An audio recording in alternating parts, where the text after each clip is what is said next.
Salve, salve amigos da história, meu nome é Cláudio Pong e sejam muito bem-vindos a mais um episódio de Batalhas Históricas. No episódio de hoje nós vamos falar sobre a Batalha dos Campos Catalúnicos, travada em 451 a.C. entre romanos e hunos. Os hunos haviam constituído um imenso poderio militar no limiar do Império do Oriente, conduzidos pelo grande general Átila. Eles apareceram em cerca de 440 a.C., próximos à região do Danúbio, e destruíram uma força romana em Constantinopla, forçando o imperador Teodósio II a pagar um altíssimo tributo. E após extraírem todas as riquezas possíveis do Império do Oriente e marcharam rumo ao Ocidente, onde finalmente foram derrotados em 451, na batalha em que aqui trataremos, conhecida como a Batalha dos Campos Catalúnicos. Toca o barco.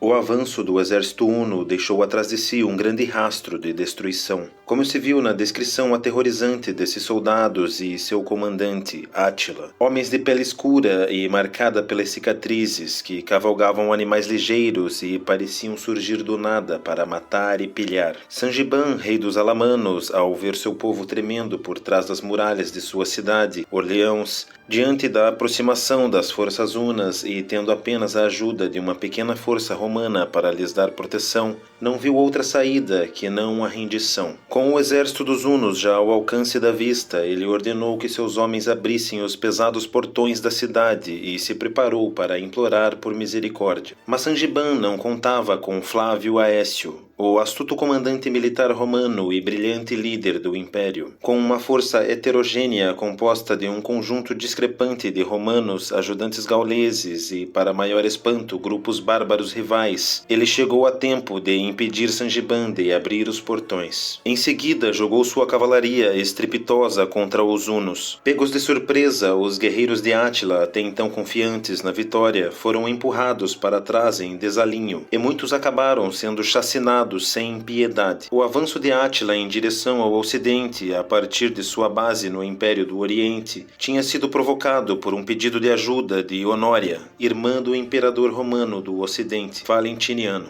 Em resposta, Átila decidira marchar sobre Roma e pedir a mão de Honória em casamento. Todavia, para arrecadar fundos destinados a financiar sua campanha, ele e sua força de aproximadamente 40 mil hunos, ostrogodos e borgonhenses, primeiro cortaram caminho pelo noroeste da Europa, promovendo chacinas e pilhagens por onde passavam. Nesse meio tempo, uma força romana, sob o comando de Flávio Aécio, rumou para o norte, da Itália para a Gália, a fim de encarar esta ameaça. Depois de viver entre os hunos e aprender sua forma de combater, Flávio se tornara sem dúvida o melhor homem para deter o ataque violento de Átila. Mas ele precisaria de mais soldados, além da relativamente pequena força normal de auxiliares e de seus poucos legionários. Chegando a Gália, ele tentou contar com os serviços dos visigodos sob a liderança de Teodorico I, filho de Alarico. Esses bárbaros tinham recebido permissão para se instalar na Gália e deveriam ser, em tese, vassalos de Roma. Todavia, ciente de que o Império Romano do Ocidente estava enfraquecido, Teodorico, a princípio, se rebelou contra a ideia, até que Aécio conseguiu convencê-lo de que os hunos de Átila devastariam os godos, assim como os romanos. Desse modo, como foi peculiar a esse período, Roma se preparou para lutar contra os bárbaros numa batalha em que as fileiras de ambos os lados eram compostas quase completamente por bárbaros. Em junho de 451, de forma dramática, essas duas forças entraram em choque.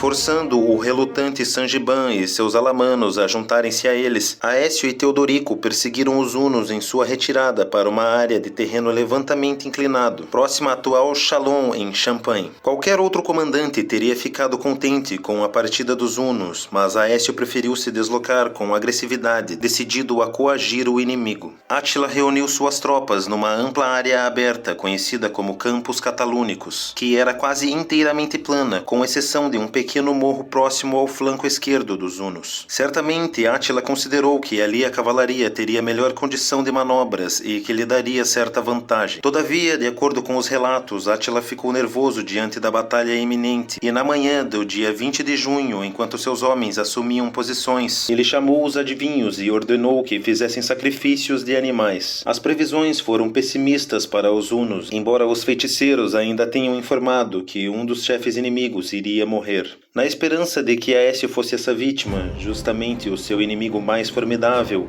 Átila deu a ordem para que seus homens começassem o combate.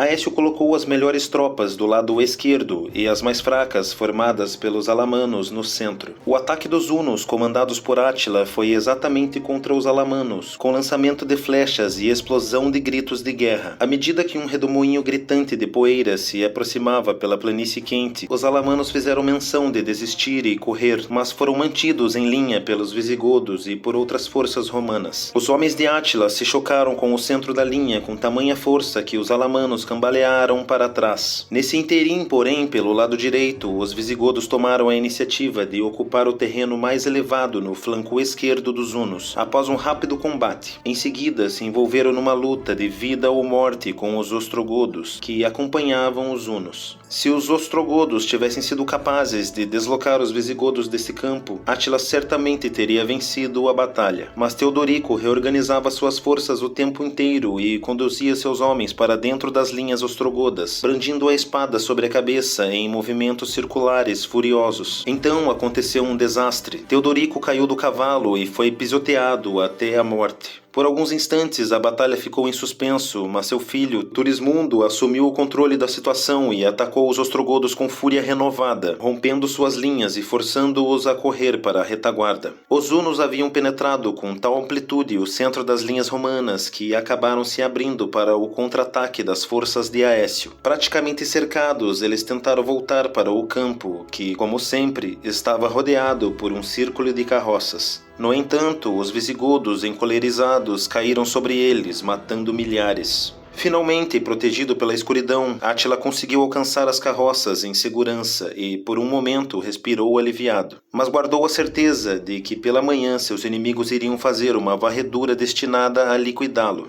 No dia seguinte, o sol nasceu sobre uma cena de terrível carnificina, com milhares de corpos apodrecendo na planície. Testemunhas contaram que os mortos formavam pilhas de quase 2 metros de altura e que ninguém conseguia andar pelo campo pisando no chão. Agora os romanos achegavam para a matança. Eles se aproximaram das carroças hunas, homens respingados de sangue e brutalidade do dia anterior de combate. Desgastados e furiosos, e talvez com medo também, pois, embora tivessem com os inimigos encurralados, sabiam que eles estariam dispostos a lutar até a morte. No acampamento, Átila jurou em voz alta para os guarda-costas que cometeria suicídio, mas não seria capturado vivo. Armando-se com a espada e os arcos favoritos, ordenou que fosse acesa uma pira funeral feita de selas de cavalo, na qual pudesse se atirar caso fosse preciso. Mas isso acabou não sendo necessário. Muito embora Turismundo, depois de encontrar o corpo do pai sob uma pilha de outros cadáveres, estivesse ansioso para atacar e massacrar os hunos, Aécio, sempre político, deu-se conta de que um exército godo poderoso e vitorioso na Gália, sem a ameaça dos hunos, poderia se transformar numa ameaça real ao Império Romano. Então preferiu deixar que Átila partisse. O único problema foi descobrir como convencer o colérico e pesaroso Turismundo a aceitar isso. Com sua engenhosidade característica, Aécio logo veio com uma resposta. Ele persuadiu Turismundo de que era melhor voltar logo para casa e garantir o trono visigótico para si próprio, antes que seus irmãos conspirassem para tomá-lo ao saberem da morte do pai. Turismundo se deixou convencer e bateu em retirada. Diante dos olhos incrédulos de Átila, as forças romanas se afastaram paulatinamente das carroças hunas em círculo.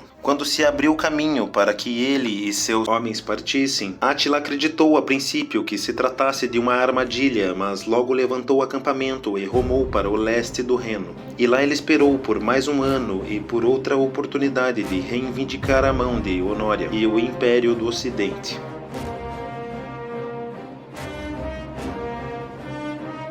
Em anos recentes, alguns historiadores têm argumentado que a Batalha dos Campos Catalúnicos não merece o posto de conflito decisivo das invasões bárbaras, na medida em que no fim das contas só serviu para adiar a queda do Império em cerca de 25 anos ou mais. Entretanto, essa batalha continua sendo importante por diversas razões. Antes de tudo, foi a primeira vez em que uma força combinada de romanos e godos conseguiu derrotar Átila, mostrando para os demais povos que, afinal de contas, ele era um simples mortal. Segundo, acabou se tornando a última de todas as vitórias das forças do Império Romano do Ocidente. Além disso, um resultado diferente em Chalons teria um impacto muito mais dramático na história ocidental subsequente do que apenas o declínio de Roma. Se Átila tivesse vencido e matado Teodorico e Aécio, conseguiria avançar pelo sul da Itália até Roma, a seu bel prazer, e provavelmente se proclamaria imperador do Ocidente. Em seguida, em vez de morrer no ano seguinte em seu acampamento, é possível que Átila superasse a forma convencional de incursão e pilhagem que praticava e governasse de fato seu império, que certamente não teria sucumbido diante das sucessivas vagas de bárbaros, como os vândalos, que em pouco tempo fariam o saque a Roma. Muito obrigado e prepare-se para a batalha.